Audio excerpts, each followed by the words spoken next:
microphones. That's a good sign, everyone.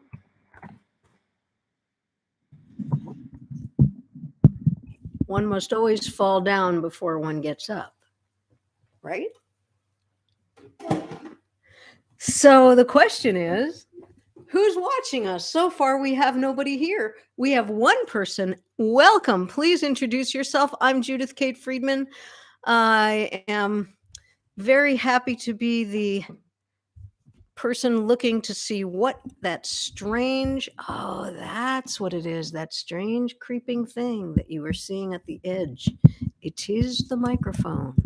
Okay, 3 people. Welcome, welcome, welcome. Please introduce yourself in the chat. I'm Judith Kate Friedman. I'm here with Audrey DeMola. We are coast to coast from the Pacific Northwest to the great city and state of New York.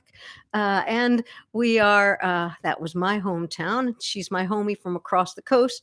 And we are bringing you little tasters. And I'm going to start with a toast as soon as I get my water. Little tasters to celebrate the launching of Daniel Deardorff's wonderful book, The Other Within, The Genius of Deformity in Myth, Culture, and Psyche. Hi, Chase. Good to see you here. Thank you for coming. And we've got a couple of other people so far here. I'm going to lift a toast.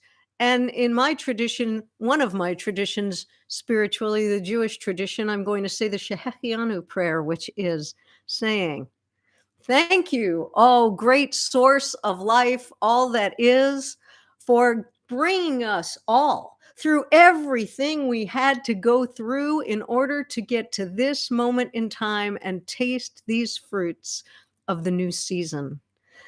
Baruch atah Adonai Eloheinu melech haolam shehechianu v'kiyamanu v'higianu lazman hazeh. Amen.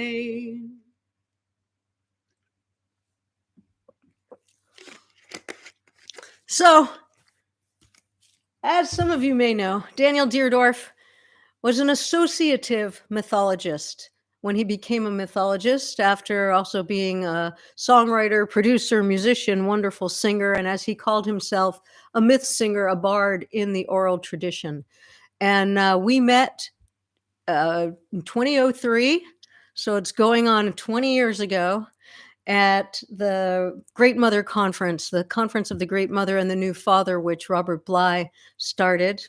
And here is the opening reading that I will do from this wonderful book. So Daniel first started out in the music business as a songwriter. He was down in Los Angeles. His story is that he toured for 10 years with Seals and Crofts and their production company, working with producer Louis Shelton and getting to make some records that were signed to major labels. And yet, as a person who had a very different looking body than the norm. He was a person who had paralytic polio from the age of 17 months and was paraplegic. He was really defying what a rock star in the California soft rock scene would look like. And he was able to get quite far. He toured to almost every state in the US with Seals and Crofts and then on his own when the music industry really exiled him. He ended up coming back to his home state of Washington and doing a wonderful amount of years of production, not only of his own recordings, but also working with Michael Tomlinson, Tingstad and Rumble, Jim Valley, and others, including the children's music group, one of the first, Tickle Tune Typhoon. And many, many years after that was all happening, he had the onset of post-polio and realized he needed a quieter life, moved out from Seattle to Port Townsend, Washington, which is where we're still located, and started his work with Robert Bly and as a student of and a teacher of mythology. and as a storyteller, becoming a master storyteller, as he was already such a fine singer and interpreter of his own and other songs. He started writing settings of songs that came from poetry, wisdom poetry, ancient ideas, things like Rumi's words set to music, but also writing his own songs about the characters in myth, as well as his beautiful love songs and many other songs about life and family. So in 2003, he published The Other Within, The Genius of Deformity in Myth, Culture, and Psyche, the first version. In 2009, the second edition came out with an expanded whole section in the beginning, which is some of his finest writing in the book, I think. And so for those of you who may know the first edition and not the second, in this third edition, you will find all of that new additional material Daniel himself wrote for edition number 2, plus new commentaries, not only the introduction by Robert Bly, but also new commentaries by Martin Shaw and Robert Simmons. And I get to say a few words as well in there because I've written the acknowledgments to the third edition, which was a great honor for me to do. And it's a great honor for me to be here with you right now and to be stewarding this book and Daniel's legacy and continuing to celebrate our great love, which we would have just celebrated last week, the 15th anniversary of our marriage and our life partnership, our outlaw marriage, I should say, because that's the way tricksters roll. Okay, so I've promised that this will be a short little taster, and the first reading on this day, which is Election Day in the US, very, very much wanted to find something that would be encouraging for us. If you haven't yet voted, please go out and do so. Urge those people who are reticent that their voice and their vote really does matter. And it matters so that books like this can be more freely available in a society that welcomes a diversity of voices, of bodies, of cultures, of experiences, of ages, of all kinds of belief systems together. And looks like Noah Phillips just texted that they've just ordered the book. Thank you so very much. You can order the book, and Audrey will keep putting some of this in the chat as we go at innertraditions.com or your favorite bookseller. And our website for the Myth Singer Legacy Project is mythsingerlegacy.org. So I will now read from, and those of you who already have the book, some pre-orders have been shipped. We can all turn together to page 114. It's in the chapter called The Leaping Consciousness. And this is a bit of encouragement for today. Election Day in the US, a monumental and I believe auspicious day for everyone on the planet to notice what it means for us to together turn the tide toward justice. Daniel Deardorff writes, "To remain unconquered in this sense, in the way that he's been talking about it in the book, to remain unconquered is to prevent one's identity, meaning, and purpose from being displaced and disempowered." I'm going to say that again. To remain unconquered is to prevent one's identity, meaning, and purpose from being displaced and disempowered. Certain performances, rituals, and ceremonies help define and protect identity. Speaking of such definitional ceremonies, the anthropologist Victor Turner says they are, quote, "a kind of collective autobiography, a means by which a group creates its identity by telling itself a story about itself, in the course of which it brings to life its definite and determinate identity." To cite William Blake's words for identity, its definite and determinate identity. To cultivate and maintain the interpersonal, societal, or tribal identity is key to remaining unconquered. But perhaps even more crucial is the performance of identity in the intrapersonal sphere within ourselves. In this regard, Blake can again be appropriately cited. Blake says, "To be in a passion, you good may do, but no good if a passion is in you."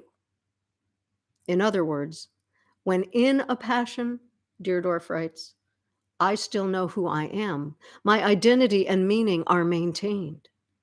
But when the passion or the imposition fills me up, I am possessed. My sense of identity is displaced and obliterated.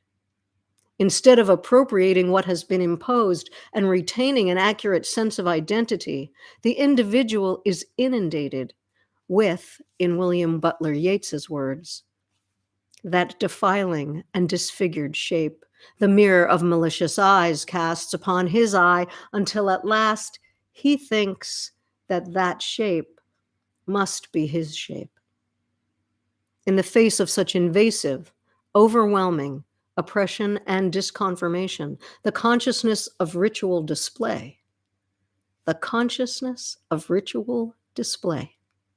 is the stronghold of resistance. This is a short reading from The Other Within, The Genius of Deformity in Myth, Culture, and Psyche. We can be here for a few more minutes, and I would welcome any questions, comments, thoughts that you would like to put into the chat. I believe it's open to everyone. Thank you again, Chase, for being here, Noah for saying hello and ordering the book. And if you all, there's a total of 8 people watching at this moment. If you would also introduce yourselves, let us know where you're coming in from. It would be a joy to find out who's here on the line, as it's so, it's sort of like being in Radio Land, but it's live streaming. First time ever for us on YouTube Live. Thank you for being here. Are there any thoughts or questions? Anybody want to say anything? West Oakland in the house. Yelena from Slovenia. Thank you for coming. Just ordered the book. Thank you so much. Chase from Northern California. Thanks so much for being here. Jennifer, about to order the book from Spain. Wonderful. Awesome. We love this. All the various time zones. We will be streaming live again in an hour with a different reading, and also at 3 and 5 p.m. Pacific. We will be closing up shop here today, just in order for people to still be able to get to the polls and before all of those pre-election result type shows start showing up on our other airwaves. For today, we are balancing all of the outer and the interpersonal, the connection of our tribe across the airwaves around the world with the import of whatever's happening close to home, and including doing our part here to help get the vote out and balance all of our nervous system and our emotions and our mythic imagination in a positive direction at this moment in time. Anybody have a question that you want to pose? Some burning idea that you're curious about regarding Daniel, his work, or the book?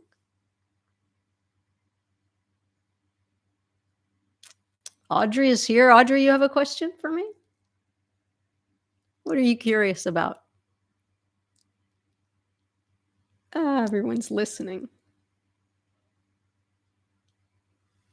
What does it feel like to be in this moment? It's a lovely question. It feels good, doesn't it? It feels good. I'm very, very grateful. And I'm also grateful to have come through yet another initiatory journey with COVID recently, and to have my voice back in good enough shape to be able to be here with you today. Yes, we made it. We did make it. And you all made it. So I will read one of the endorsements from the back of the book, just to give you a sense of the community also of people. Are Daniel's lovely stories in the book? Jennifer, great question. I will answer that in a moment. Steve Silberman, the best-selling author of Neurotribes, on the history and legacy of autism, has written a beautiful quote, which we have on the back of the book. He says, One of the most astonishing, this book, The Other Within, The Genius of Deformity in Myth, Culture, and Psyche, is one of the most astonishing, thought-provoking, and strategically subversive books I've ever read. The Other Within weaves mythology, depth psychology, and profound musings on disability and art, dancing at the edge of the unsayable to unmake the social structures that oppress us all. And Sharon Blackie says, a book to savor, a love song to the outsider, a paean to the transformative potential of myth, a profound and generous guidebook for living wholeheartedly in dangerous times. That's Sharon Blackie, author of If Women Rose Rooted and The Enchanted Life. So to answer Jennifer's question regarding the lovely stories, this book has, in only 220 pages, the wisdom quoted from 99 or close to it, possibly even 100 if I lost track of one, different authors, wisdom teachers, mythologists, anthropologists, etc., and poets, and some prose writers, all woven together with around 37 different stories. They are sometimes told in full sections. Sometimes they're told in little quips. And I think that I will share a very, very short one here, one of the first ones that's given in the book. And if I can find it quickly enough. And it's really, again, about the theme of today, which is sovereignty, our advocacy, our agency, our being able to step forward and have a voice and keep that voice going. So let me find the page where it says, this is Deardorff. From the perspective of civil society, that which is not proper or normal or accepted is deemed to evince a social or moral, according to the Oxford English Dictionary, disfigurement, ugliness, or crookedness. Plants become weeds, animals become vermin, ideas become heresy and treason, and people become infidel, outcast, misbegotten. This deeming and damning perspective seems immovable, yet many of the old stories speak to a magical shift. The loathsome, beastly shape transformed by a blessing kiss, an act of fidelity, love, and valor, as in the strange predicament of the Dame Ragnell. Her mother, by necromancy, had enchanted her, and she was condemned to remain under that loathsome shape until the best knight in England should wed her and yield to her the sovereignty of all his body and goods. Thus was I deformed, she said. When Sir Gawain grants her the blessing kiss and the sovereignty, Ragnell becomes a radiant beauty. Yet one must ask, is this magical shift a transformation of form or of perception? And is it possible that perception alone can alter form? I'll leave you with that question, and we'll be back at the top of the hour for another segment of our live streaming today. And Chase, I'm so curious what kind of ritual displays are needed in this time, particularly for people of settler ancestry on Turtle Island. What are my thoughts, having sat with this work for so long? What a beautiful question. I will say that this land that we're coming from, in terms of an acknowledgement, is the land of the Sklallam and Chimicum peoples, and also Coast Salish peoples beyond the area, the Makah, Quileute, and other tribes in the general Olympic Peninsula area. And I need to think a little bit more about how I would answer this thought about ritual displays, but I can say that we're taking even a ritual approach to offering this today. And I was on a call earlier today with a great writer and teacher and permaculture activist and witch, Starhawk. She was just grounding us in being in our bodies, being alive, being connected, that is the beginning of a ritual practice. You can't have effective ritual practice without taking care of the self. And so this is why the book of Daniel's book is Myth, Culture, and Psyche. And the genius of deformity, by the way, is not an individual. It's certainly not the author. It is the genius that comes into us.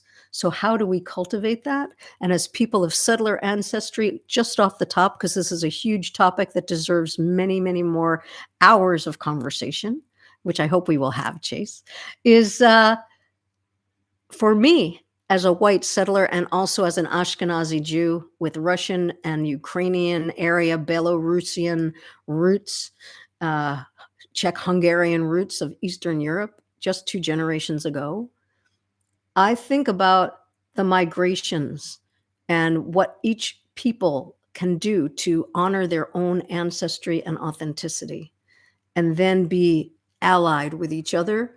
Because when we have a sense of our wholeness of ourself, including in our brokenness, we have to have the both and, the brokenness and the wholeness.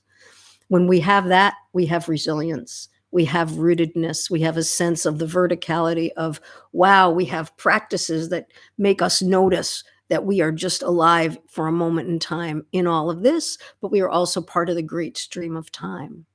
And who else but Indigenous people in this nation, in the First Nations of North America, in all of the places in the world where there are so many different Indigenous people still happening, still living, still passing things on to the next generation.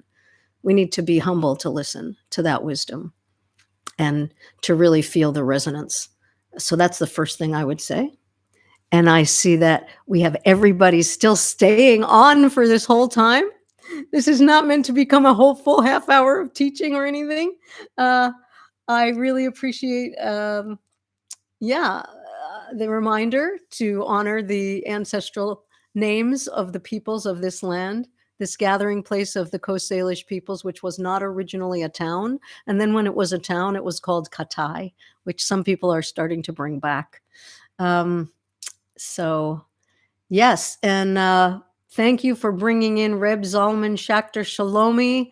What a wonderful humanitarian, Rebbe, teacher, singer, artist. I got to didn't really meet him, very close with many of his close associates, but got to learn from him in large groups in his lifetime, which was a great blessing.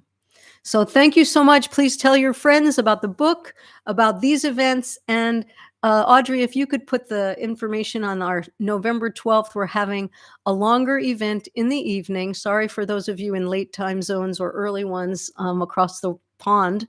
But we are November 12th at 7 p.m. Pacific. Myself and Juanita Roberson, who's the author of The Inner Ground Railroad, we are working together in conversation with some of this material, with some of our favorite passages and stories from the book, as well as sharing some live film, archived live Calling of Fire and teachings from Daniel that will weave together an event called The Gift of Story this Saturday night at 7 p.m. And I think that you can look in the chat for the URL to get tickets, which are all by donation, pay what you can. And we welcome support for carrying forward the Myth Singer legacy of Daniel Deardorff. Thanks so much for being here. See you soon again.